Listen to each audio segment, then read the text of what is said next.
湖口老街，作者苏燕德。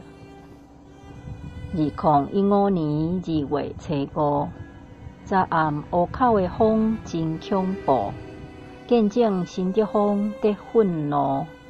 透早起床心艰苦，犹原想着复兴航空失事迄一幕，离开雀之巢摩天轮的道路，倒弯向北。经过第一线的路途，透大风，落沙沙啊雨。8点8分来到湖口老街，北风一直吹，透过我的心肝底。老街的古厝满四界，古色的建筑真艳丽。今仔日的湖口老街，冷冷清清，剩阮一家，无其他的旅客。